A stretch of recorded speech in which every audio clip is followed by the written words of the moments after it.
2014 সালে উপজেলা চেয়ারম্যানিতে দাঁড়িয়েছিলাম, তখন আওয়ামী লীগ রাষ্ট্রীয় ক্ষমতায়। আমাদের যে প্রতিপক্ষ আল্লামা দেলোয়ার হোসেনের সাইদি সাহেবের সুযোগ্য পুত্র মাসুদ সাহেব সাইদি সাহেবও ওই 2014 সালের উপজেলা চেয়ারম্যান নির্বাচনে নির্বাচিত হয়েছিলেন। আমিও নির্বাচিত হয়েছিলাম। কিন্তু এই 14 সালের নির্বাচনে আমরা বিজয়ী হয়ে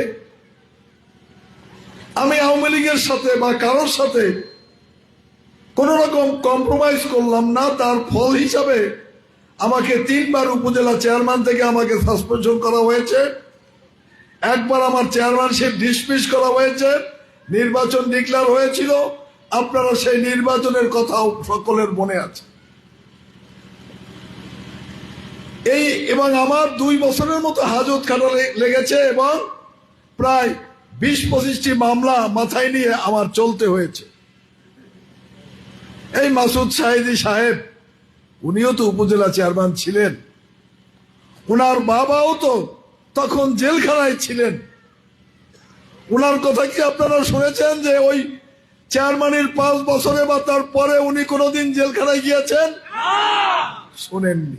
আপনাকে জিজ্ঞেস করবেন যে ভাই আমাদের চেয়ারম্যানের তো এই দশা হলো, আপনার কি হয়েছিল?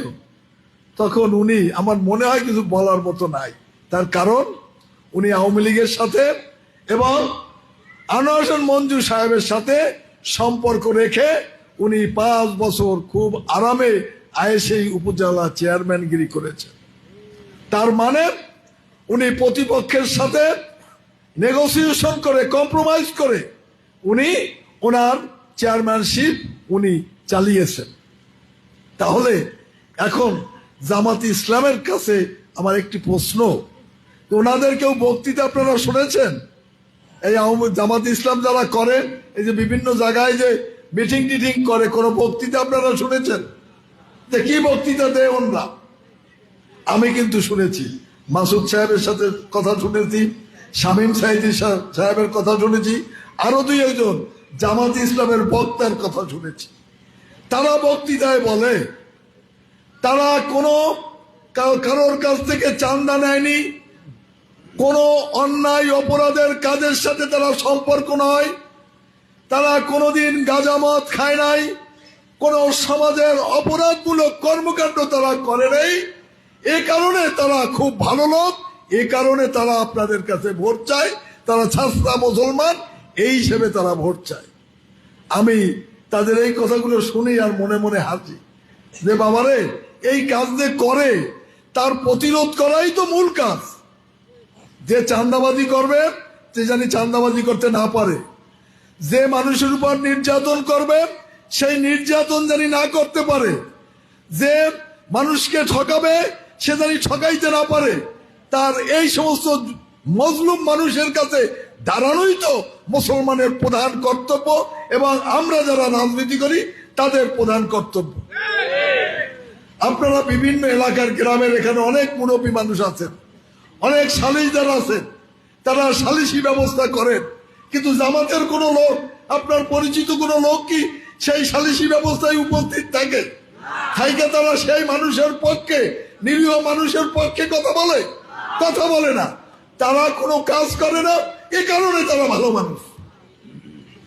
তারা যে বক্তৃতা দেয়, বক্তৃতা দেওয়ার আমি অর্থ পাইছি এইটা যে কোনো কাজের সাথে সম্পর্ক রাখি না, শুধু নিজের আয় রোজগার বাণিজ্য করি, যেটুকটা পাই সেটুক দিয়ে নিজের সংসার পরিচালনা করি আর জামাত ইসলাম করি, আর কোনো কাজের সাথে কিন্তু জড়িত নাই। আমাদের লোকজন অনেক বেশি, এ কারণে অনেক কাজের সাথে জড়িত থাকে। আমরা তাদের নিয়ন্ত্রণ করারও ব্যবস্থা আছে, বিভিন্নভাবে করা হয়। আপনারা জানেন যে আমাদের দেশে যে প্রচলিত নিয়ম পদ্ধতি আছে, এই 5 বছরের জন্য রাষ্ট্রীয় ক্ষমতায় জামাত গিয়ে সেই কোনো প্রচলিত নিয়ম কি ভঙ্গ করতে পারবে না। কিন্তু ওরা এমন ভাবে বক্তব্য দেয় যে আপনার একেবারে খুব সুন্দর একটা জীবন ব্যবস্থা দেবে, কিন্তু আসলে কি সেটা সম্ভব না। কি কারণে সম্ভব না? আপনি যদি হযরত মুহাম্মদ সাল্লাল্লাহু আলাইহি ওয়াসাল্লামের আমলের কথা আপনি চিন্তা করেন, ওনার মরার পরে, ওনার মানে জীবন অবসান হওয়ার পরে 4 খলিফা আমাদের এই খেলাফত চালাইছে না? আবু বকর রাদিয়াল্লাহু আনহু, ওমর রাদিয়াল্লাহু আনহু, ওসমান রাদিয়াল্লাহু আনহু এবং আলী রাদিয়াল্লাহু আনহু, এই 4 খলিফাই সবচেয়ে ন্যায় বিচার করতে। এরপরে আর ইসলামিক শাসন ব্যবস্থা আর চালু থাকে নাই, এই 4 জন পর্যন্ত চালু ছিল। তার অর্থ কি? অর্থ হযরত মুহাম্মদ সাল্লাল্লাহু আলাইহি ওয়াসাল্লাম যে দিন দুনিয়ায় প্রতিষ্ঠিত করেছিলেন, সেই দিনকে ধ্বংস করার জন্য যে কোরআন শরীফে একটি আয়াতের অর্থ এরকম যে শয়তান মানুষের প্রকাশ্য শত্রু। এটা আমরা কিন্তু অনেকে দেখি না যে শয়তান শত্রু, কিন্তু আসলে শয়তান এমন, হিন্দুরা বলে রিপু, এমন ভাবে আপনাকে উৎসাহিত করে অন্যায় কাজ করার জন্য, আর একজনের মানে অন্যায় দেখলে বা অন্যায় কাজ করার জন্য উৎসাহিত করে বা খারাপ বুদ্ধি দেওয়ার জন্য, মানুষের বিপদে নিজে আনন্দ পাওয়ার জন্য এমন ভাবে উৎসাহিত করে যে আপনার কিচ্ছু করা লাগে না, কিন্তু পাপ আপনার কিন্তু নর্মাল হয়ে যাইতেছে, আপনি ওখানে জড়িতও না, কিন্তু একজন লোকের উপর অন্যায় হইতেছে, আপনি দূর দেখে হাইতে গেলেন, তাহলে কি মুসলমানের সেটা হবে? মুসলমানের কাজ কিন্তু সৎ কাজের আদেশ দেওয়া, অসৎ কাজের নিষেধ করা, এটা কিন্তু মুসলমানের বেসিক কাজ, মূল কাজ এইটা না? কিন্তু এইটা, এই যে আমাদের দেশের আলেম ওলামারা রাষ্ট্রীয় ব্যবস্থাপনার থেকে দূরে গেছে। কেন দূরে গেছে? যে তারা এই সামাজিক কর্মকাণ্ডের সাথে তারা সম্পর্কিত না। ন্যায় অন্যায় দেখলে একজনে বলে যে হুজুর হাঁপিয়ে যান, আর হুজুর রাইটে আছে, সেটা তো ঠিক না। মুসলমান হিসেবে যদি আপনি কোথাও অন্যায় হয়, যদি প্রতিবাদ না করেন, রোজ কিয়ামতের মাঠে আপনি কিন্তু দোষী হবেন, আপনার জন্য দোজকও হইতে পারে আপনার। কাজে এই বিষয়গুলো সাথে ওনরা কিন্তু আসলে সম্পর্কিত না। আমি এই যে 4 খলিফার কথা বললাম, এই 4 খলিফাই আমরা যাকে সবচেয়ে ভালো জানি, এর মধ্যে একজনের আবু বকর সিদ্দিক রাদিয়াল্লাহু আনহুর নরমাল মৃত্যু হয়েছে, স্বাভাবিক মৃত্যু হয়েছে, আর 3 জনের কিন্তু অস্বাভাবিক মৃত্যু হয়েছে, মানুষের হাতে তারা খুন হয়েছে। এই 3 জন মানে আপনার আমাদের খলিফা, 3 খলিফা কিন্তু মানুষের হাতে খুন হয়েছে। তার মানে মানুষকে তারা যে রকম বিচার চাইছে, সেই বিচার সেই অনুযায়ী বিচার বা সেই অনুযায়ী তাদের ন্যায় প্রতিষ্ঠা করতে পারে না, এরকম মনে করতে, এ কারণে মানুষ তাদের খুন করেছে। কাজে এই হলো যখন সমাজের বাস্তব অবস্থা, সেখানে ওনরা যে কথাগুলা বলে সেগুলা মানুষের কোরআনের কথা বলে, কোরআনের কথা বলে মানুষকে বুঝাতে চায় যে কোরআনের শাসন করবে। কিভাবে কোরআনের শাসন করবে? কিভাবে করবে? কোনো কায়দায় এই ব্যবস্থাপনায় কিন্তু নাই। শুধু একটা আছে যে আমরা মানুষের উপর জুলুম করবো না, কেউ যদি জুলুম করে তার আমরা প্রতিরোধ করব, এই একটা দুনিয়ায় এখন চালু আছে, অন্য কোনোটা নাই। তার কারণ আপনি কিভাবে সুদের সাথে যুক্ত হয়ে যান? আপনি এক প্যাকেট বিস্কুট কিনলেন, সেই বিস্কুট আপনি হালাল টাকা দিয়ে কিনলেন, কিন্তু ওই হালাল টাকার মধ্যে আপনি সুদ দিয়ে দিতেছেন। কিভাবে? ওই কোম্পানিটা যে সুদের টাকা আনিয়া যে তাকে লভ্যাংশ ব্যাংকে দিচ্ছে, সেই সুদের টাকাটা কিন্তু আপনার উপর কিন্তু নিয়ে যাচ্ছে। ওই বিস্কুটটা উৎপাদন করতে যে খরচ হয় সেটা নিচ্ছে, সাথে সে যে ব্যাংক থেকে লোন আনছে, ওই লোনের ইন্টারেস্টের লাভের যে টাকা অংশ, সেটাও কিন্তু ওই বিস্কুটের সাথে উনি দামের সাথে নিয়ে নেয়। কিন্তু এই যখন সমস্ত পণ্যের একই অবস্থা, এই যখন দুনিয়ার অবস্থা, তখন কি এটা পারা যাবে? পারা যাবে না। পারা যাবে কোনটা? আমরা পারবো মানুষের উপর জুলুম, অন্যায়, অত্যাচার, জুলুম হইলে আমরা তার প্রতিরোধ করতে, ওরা একদল থাকবে প্রতিরোধ করবে, আর একদল থাকবে জুলুম নির্যাতন করবে। ওটা সে ফেরবে না, কিন্তু সে কিন্তু ফিরান যাবে না। কিন্তু এ কারণে এই পুলিশ, আর্মি, মিডিয়ার যত কিছু সৃষ্টি হয়েছে, কোটি কোটি টাকা খরচ হয়, এটা কিন্তু এই অন্যায়কারীর বিরুদ্ধে সরকারি ভাবে বা রাষ্ট্রীয় ভাবে ব্যবস্থা গ্রহণ করার জন্য এই ডিপার্টমেন্ট গুলা সৃষ্টি হয়েছে। কাজেই বন্ধুগণ, এই জিনিস কিন্তু ওনারা যত বলে, এটা কিন্তু ফান্নাতিক মানুষকে ধোঁকা দিয়ে ভোট নেওয়ার জন্য মুসলমান হিসাবে তাকে সামান্য লাভ দেখাইয়া তারা নিতে চায়।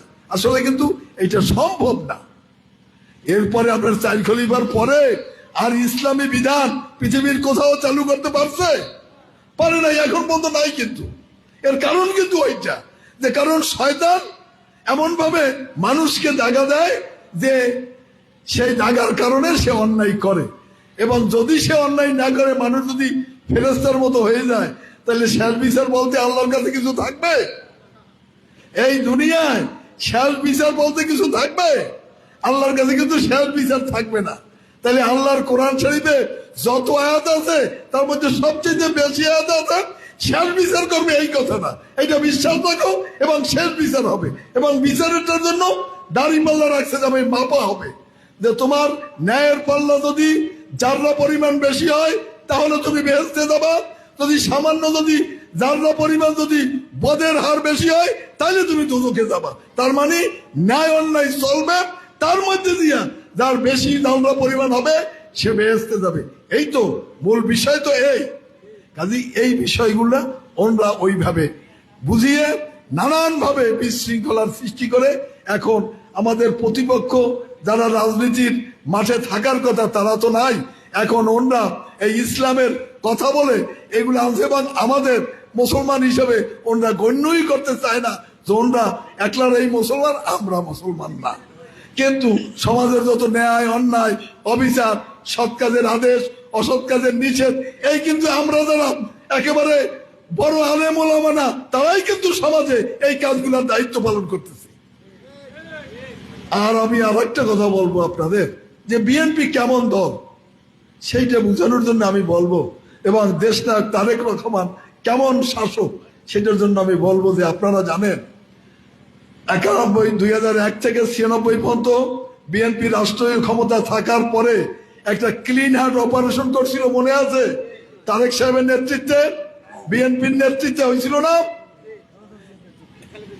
ওই তো মানে দেশনায়ক তারেক রহমান এবং খালেদা জিয়ার নেতৃত্বে এই আইনের কিন্তু ভারপ্রাপ্ত চেয়ারম্যান, আমাদের চেয়ারম্যান মহোদয়, উনি এইটার মাস্টার মাইন্ড ছিল, এবং ওনার নিজে এই পরিকল্পনাগুলো করে মানুষকে নিয়ন্ত্রণ করার চেষ্টা করছে। এরপরে র্যাবের সৃষ্টি করতে গিয়ে বিএনপি না, এবং র্যাব সৃষ্টি করার কারণে মানুষের মধ্যে যে জুলুম নির্যাতন অস্ত্রবাজি এগুলো অনেক কমে গেছে না? কাজে সেখানে বিএনপির লোক কি বিএনপির লোক না এটা কিন্তু বিএনপি দেখে নাই।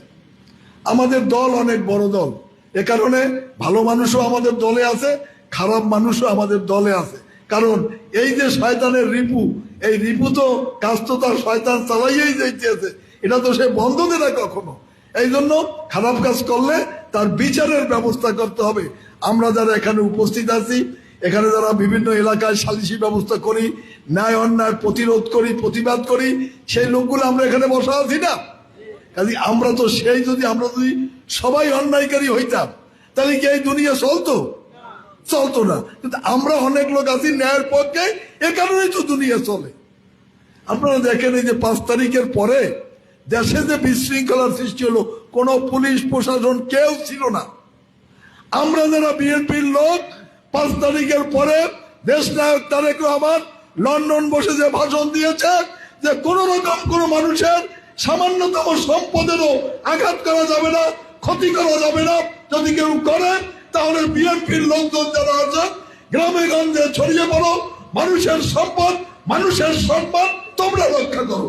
কি আমরা করছি না? সেখানে কি আমাদের কোন লোক পাইছেন? পান নাই। তাহলে ওরা এখন রাষ্ট্রীয় ক্ষমতা চালাবে, বলে যে একেবারে প্লেন করবে, কিন্তু সেই 5 তারিখের পরে ওরাও তো এই দেশে ছিল, ওগো তো আর কেউ মারে নাই, পিটায় নাই, গুচায় নাই, কই কোন মানুষের কাছে গিয়ে দাঁড়াইছে? এই বিএনপির লোকজনই এই যারা অন্যায় অবিচার করতে চায় তাদের বিরুদ্ধে বিএনপির লোকই তো দাঁড়াইছে। কাজে তুমি এখন বর্ষাও আর বলো ন্যায় বিচার প্রতিষ্ঠা করবা, বিএনপির লোক সব খারাপ, আমরা সব ফেরেশতা, এই কথা বলতেছো, এর প্রমাণ পাইছো এই 5 তারিখের পর তো তুমিও যেরকম আমিও সেই রকম, ঠিক না? বিএনপি তার দায়িত্ব পালন করছে, তুমি জামাত ইসলাম তুমি কোথায় দায়িত্ব পালন করছো? দেখাও, এই নাজিরপুরে দেখাও, এই মাটিভাঙ্গা দেখাও, এই জায়গায় দেখাও, কোন জায়গায় যে মানুষের উপর জুলুম নির্যাতন হয়েছে সেইখানে তুমি তার ভূমিকা রাখছো? নাই, কোথাও দেখাইতে পারবে না। আর যদি দেশনায়ক তারেক রহমান লন্ডন থেকে ওই ভাষণ না দিত যে বিএনপির লোকজন তুমি তোমার দায়িত্ব পালন করো এবং মানুষের সম্পদ এবং সম্মান তুমি রক্ষা করো। এটা যদি বলতো, এইটা যদি বলতো, না বলতো, তাহলে এই দেশের আওয়ামী লীগের কোন বাড়ির কোন খুঁটি থাকতো? একখানো কিন্তু থাকতো না। কিন্তু দেশনায়ক তারেক রহমান 5 তারিখের আগের তারেক রহমান আর 5 তারিখের পরের তারেক রহমান তো আকাশ পাতাল ডিফারেন্স। উনি বুঝেছেন যে 5 তারিখের আগে যে ভূমিকা নিয়েছি সেই ভূমিকা যদি আমি এখন নিই তাহলে বাংলাদেশের 40% মানুষ, 40% মানুষ অসহায় হয়ে যাবে, বাড়িঘর ছেড়ে এই দেশ পালিয়ে যেতে হবে। কিন্তু তারেক রহমান সেই কথা বোঝার পরে উনি ভূমিকা রেখেছেন এবং এই দেশে শান্তিপূর্ণ অবস্থান বিরাজ করছে। কাজেই বন্ধুগণ, আমরা বিগত দিনেও সুনাগরিক হিসাবে আমাদের রাজনৈতিক আদর্শ এবং উদ্দেশ্য বাস্তবায়ন করার জন্য আমরা বিভিন্নভাবে ভূমিকা রেখেছি। আগামী 12 তারিখের নির্বাচনেও আমরা আশা করব আপনারা সকলে সম্মিলিতভাবে সেই ভূমিকা পালন করবেন, যাতে এদেশের মানুষ শান্তিতে বসবাস করে, অর্থনৈতিকভাবে সমৃদ্ধশালী হয়, এ দেশের স্বাধীনতার সার্বভৌমত্ব রক্ষা হয়, এ দেশের মানুষ একটি উন্নত জীবন ব্যবস্থার স্বাদ পায়। এই আকাঙ্ক্ষা রেখে আমরা আগামী 12 তারিখে ধানের শীষে ভোট দেব এবং দেশকে একটি সুন্দর দেশ হিসাবে প্রতিষ্ঠা করব, এই আশা রেখে সকলকে এখানে উপস্থিত হওয়ার জন্য ধন্যবাদ জানিয়ে আমার বক্তব্য শেষ করছি। খোদা হাফেজ। বাংলাদেশ জিন্দাবাদ। বাংলাদেশ।